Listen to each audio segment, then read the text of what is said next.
Hey guys, so we're gonna make homemade mac and cheese. We're gonna go back over what we did last week with the bechamel sauce, and then we're gonna turn that into a cheese sauce to throw over our macaroni noodles. Got a couple ingredients laid out for you all to see. Let me flip my camera around because I'm not sure how that works. Maybe not. Maybe I'll just turn this whole phone around. What do you think about that? So we have got any box of noodles, about 12 to 16 ounces. Will serve 6 to 8 people. We have got, I can't see where I'm showing you guys, scalded milk. I will tell you how to do that. We've got butter, flour, and cheese. So I have already cooked down some pasta. So it's all nice and hot and ready to be strained off. So here is our macaroni noodles that are cooked. You're gonna wanna fill a pot about 3/4 of the way full with water and add about a teaspoon of salt to that. And then about a teaspoon of oil so your noodles don't stick, plus salted water is gonna boil faster and it's gonna give your noodles some flavor. So I'm gonna keep these all into the side and then I'm gonna drain them off. But while I'm waiting for that, we are going to start. I don't have a videographer today, so I'm struggling, guys. So I'm gonna turn my heat on to, we're gonna go for a medium low. And I am going to add in our butter here. We're gonna make a roux, and so with that, we need, let me see if I can prop my phone up for just a second here. Maybe, yes, no. A roux is gonna be equal parts fat to equal parts flour. So I'm gonna start with about 2 tablespoons. Well, let's go for 4, because I'm gonna make a pretty good sized sauce. So this again is for about 6 to 8 people. So it's about a half a stick of butter. I'm gonna throw that right into this pan and let it melt down. Now, while I'm doing that, we're gonna go over scalded milk. You do not wanna add cold milk into anything because it will curdle and it will be gross and it doesn't look very good. It'll taste okay, sort of, but not the same. If you want that creamy texture, you're gonna wanna use scalded milk. There are 2 ways you can do this. You can put milk in a saucepan and bring it up to where it just starts to get frothy on top. I would recommend a medium-low heat as well. And it's gonna get just a little bit of froth across the top and it's gonna start steaming. You'll be able to see that steam rising from the pan. That right there is done. You don't need to do anything else. And you can set it to the side. That is scalded milk. In addition to that, you can cheat and you can use your microwave, friend. You're gonna wanna put milk in a microwave safe container, about 2 cups worth, and you're gonna want to start that in about 30 to 45 second intervals until it becomes nice and warm, and you'll see it start to move just a little bit and it's got a pretty good steam on it. You touch it with your finger and it's nice and hot, then you're good to go as well. So our butter is melting over here. I'm gonna grab a spoon and just kind of give this a splash around. We got butter melting. We're gonna let that melt and get all kinds of happy in there. So let that continue to melt down. I'm gonna keep talking because that's what I do best. And I am going to, drop the phone. I'm gonna go ahead and strain off my pasta. So I've got a colander in my sink and I'm just going to pour my noodles straight into that colander and let the excess water come off. Excess water coming off in my colander. And then I'm gonna dump those noodles right back in to the pot they came out of.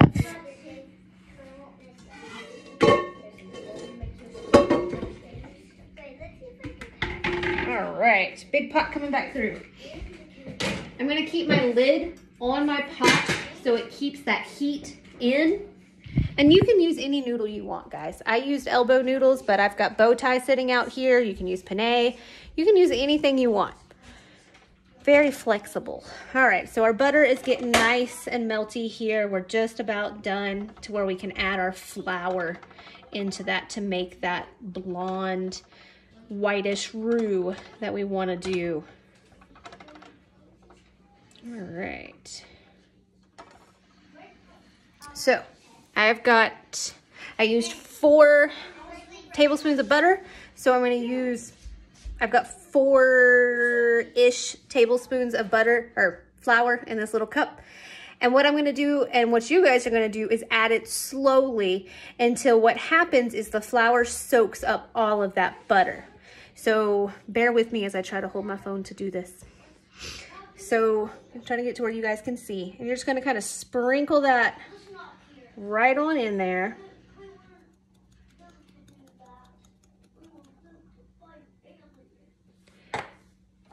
And we're just going to fold that in to see if it's going to soak up all the butter. As you can see, we have definitely more butter than we do flour. So you're just going to smush out all of the little lumps. And we're gonna have to sprinkle in a little more flour. You can use any flour you have. It doesn't matter if it's all-purpose, self-rising. Just use what you got. I'm actually using some self-rising flour because that's what I just grabbed. All I'm gonna do now is I'm just gonna sprinkle just a little more in there until we soak up that butter. That is probably about another tablespoon, maybe not quite. All right, so we're starting to get there, but that's still really runny. You want this to have a little more body to it. So what do you think we're gonna do? I'm gonna add just a little more flour, just little sprinkles, because you want it to start to build a base. And just kind of fold that back in there. You can use a whisk too. All right, that's starting to thicken very nicely. It's getting there. We're getting nice little bubbles going on. We're gonna let that flour cook. You're gonna wanna bring that to a steady simmer, and it's gonna continue to thicken. You see when I scrape across the pan, it takes it a few minutes to come running back in. That's about the consistency you're wanting to do. Let me try to show you that again. So you're gonna wanna scrape your pan and see how that stayed clean, and it's slowly coming back in. That's gonna be about where you want the consistency of your roux. All right, so this is bubbling pretty nice. We're cooking that flour down. We're starting to get a real nice caramel looking color almost. So we don't want to cook it much longer because otherwise we're going to change the base. And we don't want to do that. We'll wind up doing like an Espagnole sauce instead. So we are going to add our scalded milk straight into this. So I'm just going to start pouring that scalded milk right on in there. And we're going to let that come back to a boil and just keep stirring right on in. And it'll start to thicken once it comes back up to temperature. But this stayed nice and creamy, and you didn't have a bunch of clumps in it, so you did not curdle your milk. That is the biggest thing you want to make sure you are not doing, is making sure that you don't have curdled milk, because it's gross. All right, so I'm gonna crank my heat up a little more now. And I'm gonna try to bring that back to a boil. One that'll cook down the flour a little more because raw flour tastes super, super gross. And we want this to start to thicken. Once it starts to thicken just a little bit is when we're gonna add our cheese to it. So we're just gonna kind of watch this pan.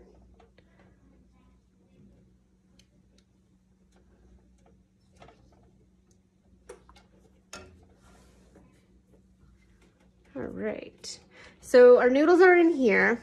I did not strain them very well because I wanted some of the pasta sauce, because the starch in the pasta sauce, or the pasta water, I should say, from where the pasta has cooked in it, it'll bring out the starch from the noodle itself. That is also going to give you a super creamy, yummy flavor. So save just a little bit of your pasta water. If you want to pour some of it into a cup and hold it to the side as a reserve, because you may find out you need more liquid, that is the best liquid to add to it, because it's going to have that creamy consistency because of the starch in that water. All right, we're starting to boil a little bit here, getting some bubbles. As I drag my spatula through this, I can feel that it's trying to thicken. It gives a little bit of resistance. So just gonna keep kind of stirring, because you don't want it to stick or burn, because as it thickens, it is gonna become more of a solid and it will burn quickly. So just keep stirring that until we get the consistency we're after. Now, with this being a cheese sauce, I'm gonna want this to be a little thinner, because the cheese is also gonna thicken it up. All right, that is getting a very nice texture. You can also see when I start to pull the spatula that it's making clear cuts all the way to the bottom. So that is actually about perfect right there. So I'm gonna cut my heat back down to low. All right, so you can see this has got a nice gravy almost type consistency, which essentially this is gravy at this point. So you're gonna add a little salt. You're gonna add a little pepper, a little salt, a little pepper.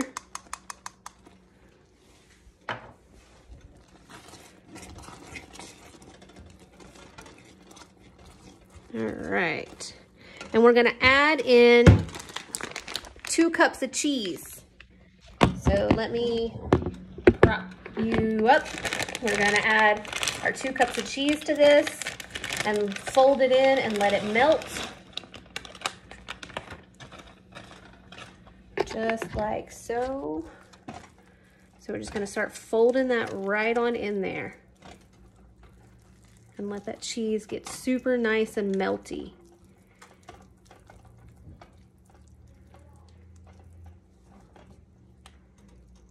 Now at this point, the cheese sauce is pretty much done. There are things that you can add to it for some extra flavor. What I tend to do to my macaroni and cheese is I'm going to add a pinch of sugar, excuse me, as I try to get into my cabinet. I'm gonna add a pinch of sugar. So a good little pinch, and just sprinkle that in there. And then I'm also gonna add some yellow mustard to my sauce. You can use ground mustard if you have it, which is a powdered form, or you can use what it's actually made from, and just throw just a little bit. That's about half a teaspoon. And then I'm just gonna fold all of that in there. All right, that's got a super nice, yummy, stringy, lovely cheese sauce going on right there. It's nice and thick.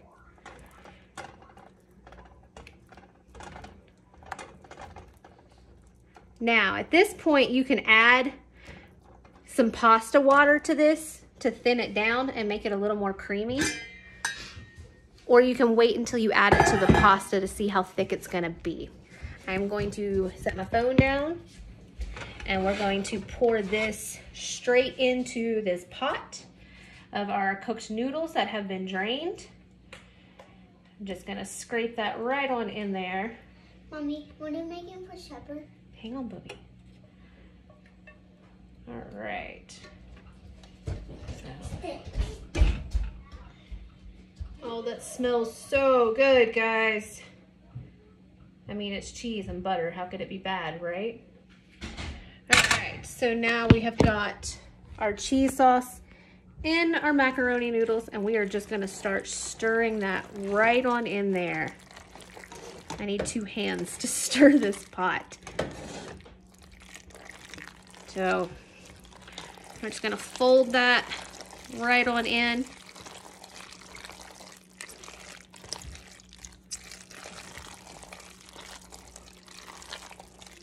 And that is about perfect. I like mine a little thicker than most people because I hate running mac and cheese. But you can add cold milk straight into this now because it's not cooking, so it's not gonna curdle. I'm gonna add just a little bit to give it a little more creamy texture. You can also use pasta water. That's about a 1/4 cup of milk that I just added to that.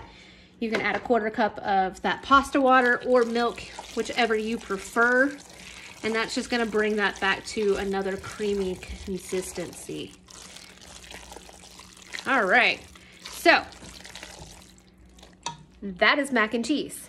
Now, the cool thing about mac and cheese is it is a really creative plate. You can now, if you want to, you can add some buffalo sauce into that macaroni and cheese and a handful of shredded cheese. And you can top that with some grilled or fried chicken. And then you have buffalo mac and cheese. Or you can, let's see, you can throw in bacon and chicken. And you can have like a loaded mac and cheese bowl. You can do chicken, bacon, and ranch into this. There are so many different options. You can do whatever you want with this, or you can eat it plain. You can also take this and pour it into like a 9x13 pan and top it with breadcrumbs or crushed cornflakes that have been tossed in a little bit of melted butter, and then let that bake, and it's gonna give you a nice crumbly crust over the top of that. So options are endless here, guys. I posted some extra ingredients if you wanna make any of those things. Let me know, let me see that creativity in the kitchen, because I love it. So, but this is your basic mac and cheese. You guys enjoy, and I wanna see if you're gonna doctor it up or if you're gonna eat it just like this. So we will talk about this more in class. See ya.